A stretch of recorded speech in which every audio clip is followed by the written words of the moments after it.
integração da modelagem da informação na construção com o gerenciamento de projetos no ciclo de vida de projetos de construção é o tema central desse podcast, que se baseia em um artigo publicado em 2023 na revista Automação na Construção, de autoria de Wang e Shen. Sou Ranieri Lopes, engenheira civil formada pela Universidade de Pernambuco, especialista BIM pelo IPOG e atualmente sou mestranda na Universidade de Pernambuco.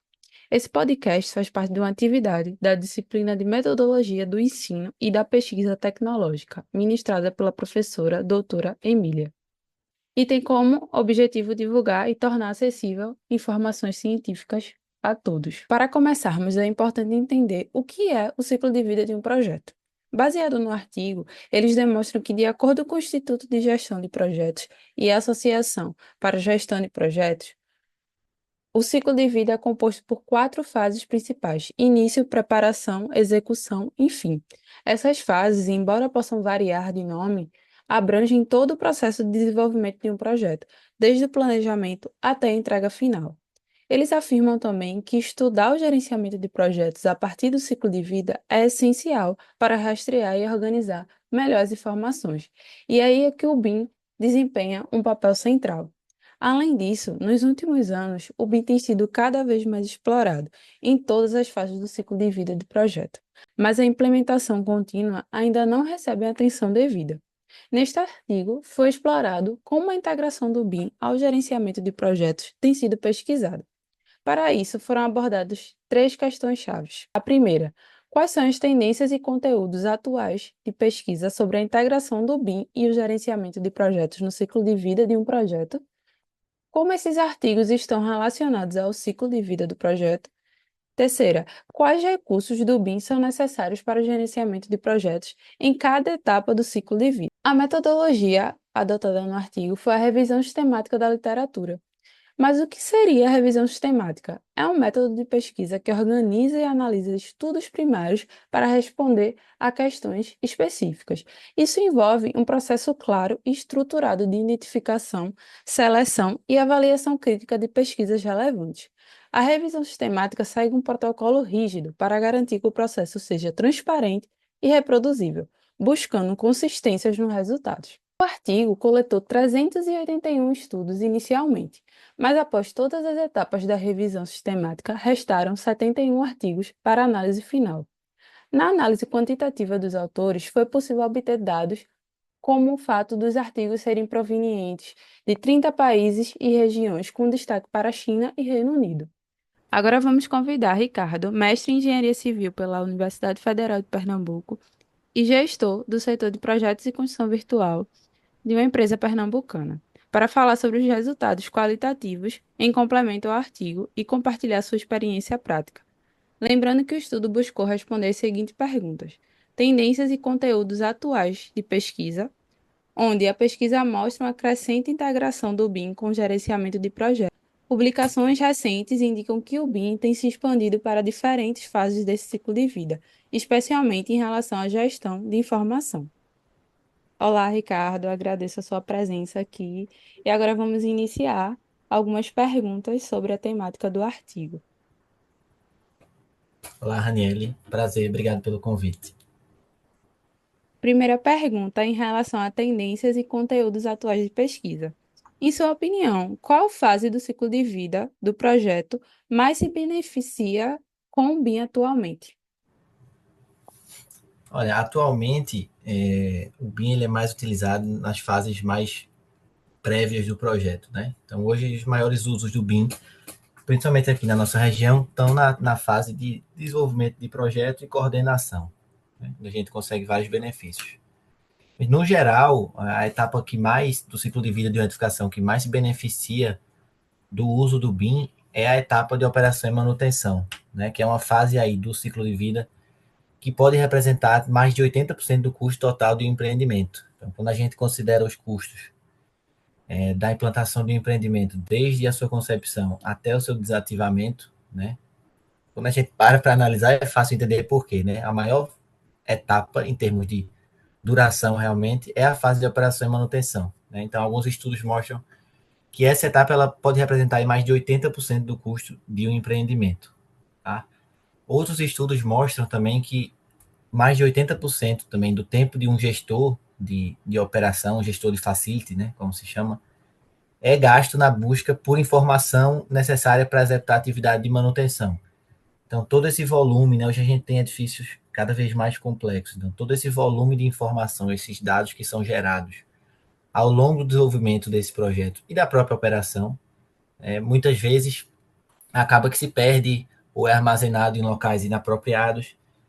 E aí é interessante esse número, mais de 80% do tempo do profissional é gasto procurando essas informações que poderiam estar ali centralizadas e armazenadas corretamente. Tá? Então, nesse sentido, o BIM ele pode trazer uma economia muito grande. Tá? Existe um estudo de caso de implementação que foi feito em 2009, tá? Já tem um certo tempo aí, que demonstrou a redução de 98% do tempo e recurso para produzir e gerenciar uma base de dados Facility utilizando o BIM. Então, foi comparado o método tradicional com o uso do BIM e houve uma redução de 98% do tempo e recurso. É muita coisa se a gente considerar que é a maior etapa do ciclo de vida. Né?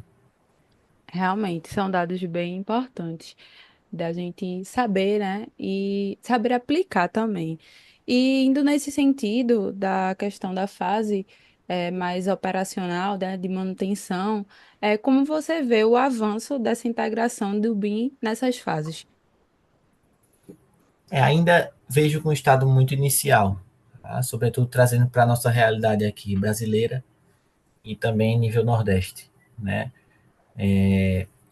Hoje, como a gente conversou no começo, ainda o foco ainda a gente ainda está se desenvolvendo na parte de desenvolvimento de projeto e coordenação, então coordenação 3D, né? Os usos para manutenção e operação hoje ainda são muito incipientes, muito prematuros aqui na nossa realidade. Né? Isso se dá principalmente pelo nível de maturidade BIM, realmente, que ainda é algo que está evoluindo. Né? À medida que o grau de consciência e habilidade dos profissionais aí evoluem, espera-se que esse número aumente. Tá? Entendi. Muito obrigada por suas considerações. Agora, eu queria ir para outra temática, né, que é também outra pergunta, né, outras questões que o artigo buscou responder, que são as relações dos artigos com o ciclo de vida do projeto, ou seja, é, o que os artigos estão falando, né, sobre essa aplicação no ciclo de vida do projeto. E aí, dados os artigos analisados, eles se concentraram mais nas fases iniciais do ciclo de vida, como projeto e pré-construção com uma lacuna justamente na fase de operação, que a gente tem destacado tão importante. O uso do BIM para o gerenciamento de informações ao longo da construção é significativo, de acordo com os dados do artigo, mas sua aplicação durante a operação é justamente limitada. Então, eu gostaria de fazer algumas outras perguntas para também envolver essa temática, que é a seguinte. Quais seriam os principais desafios para expandir o uso do BIM nas fases de construção e operação? Olha, a gente pode citar algumas barreiras aí na implementação do BIM nessas etapas, tá? Por exemplo, as questões de interoperabilidade, né? A gente tem uma diversidade aí de ferramentas de softwares, tanto de modelagem como de coordenação, gestão do projeto e os próprios softwares de gestão de facility, né? Que hoje existem diversos, tanto não BIM como BIM também. Tá? Então, a interoperabilidade entre esses softwares é um primeiro problema.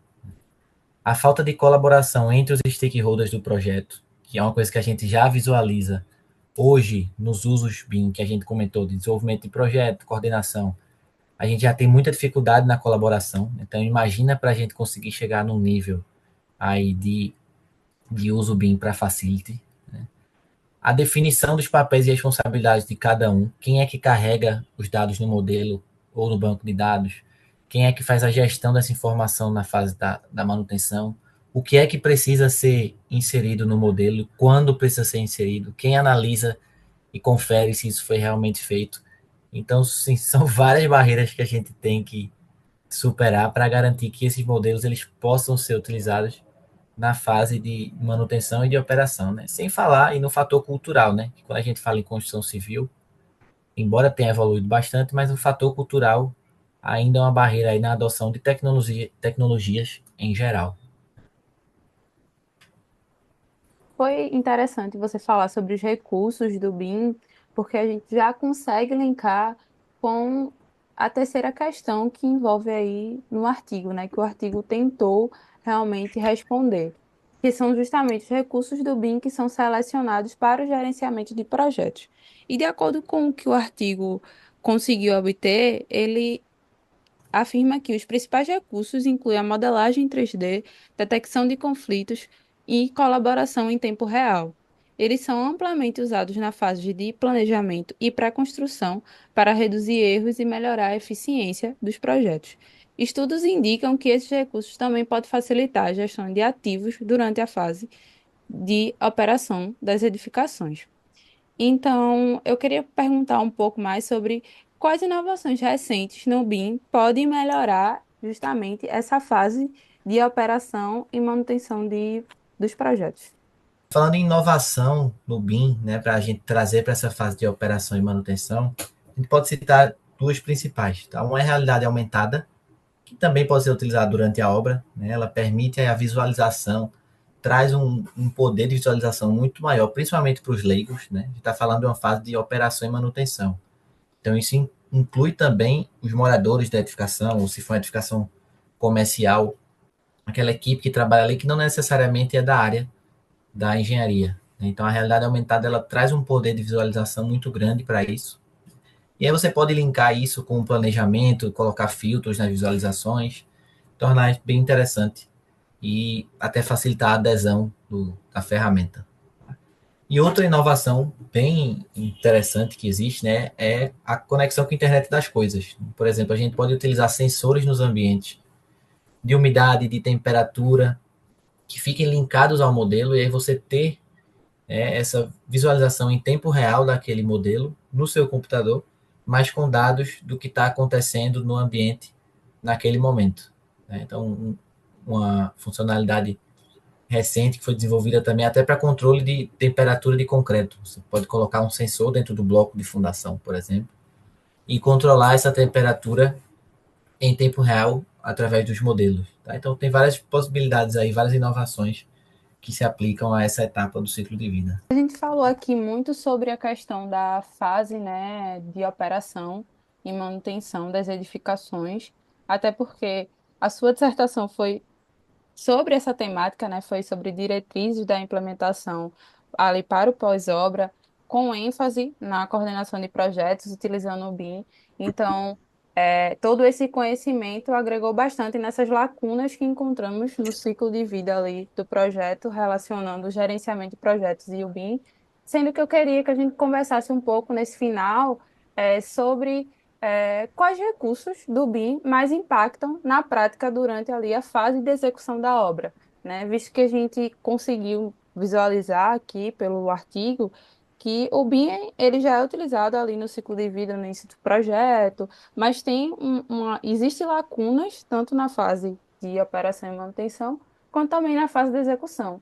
E aí eu queria ouvir um pouco mais, com base na sua experiência, dos recursos do BIM aplicado à fase de execução de obras.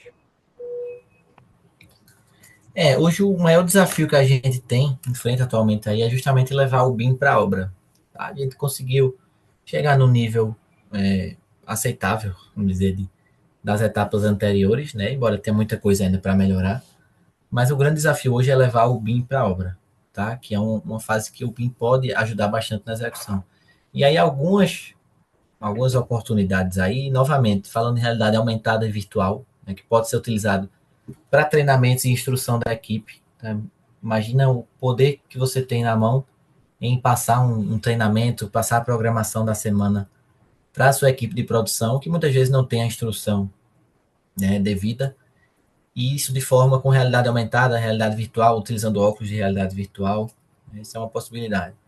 A própria visualização 3D, né, aliado com a integração aí ao planejamento 4D, então você trazer para os modelos como é que está sendo, o que é que está sendo programado e também controlar isso, né? A parte do controle físico e até financeiro também. E também o levantamento quantitativo, né? Para a compra dos materiais e própria medição desses materiais e serviços no geral. Ricardo, muito obrigada por sua disponibilidade de estar aqui passando esse conhecimento, né, para todos, tornando o conhecimento científico também acessível, né? E só tenho a agradecer. Obrigada. Eu que agradeço o convite, Daniele. Até mais. Muito bom esse bate-papo, foi muito agregador. E eu trouxe também, para finalizar esse podcast, um pouco da conclusão dos autores, onde eles afirmam que a integração do BIM com o gerenciamento de projetos ao longo do ciclo de vida ainda está em desenvolvimento, com um foco maior nas fases de planejamento e construção. Mas as fases de operação e manutenção também apresentam um grande potencial a ser explorado. O número de publicações sobre esse tema vem crescendo, com maior diversidade geográfica e um aprofundamento em áreas como a sustentabilidade e gestão de instalações. O estudo também sugere que, para que o BIM seja implementado de forma mais eficaz ao longo de todo o ciclo de vida do projeto, é necessário promover uma maior integração das equipes e partes interessadas. Com isso, espero que esse podcast tenha trazido informações valiosas sobre o papel do BIM no gerenciamento de projetos e como ele pode ser expandido para melhorar cada fase do ciclo de vida. Muito obrigada, até logo!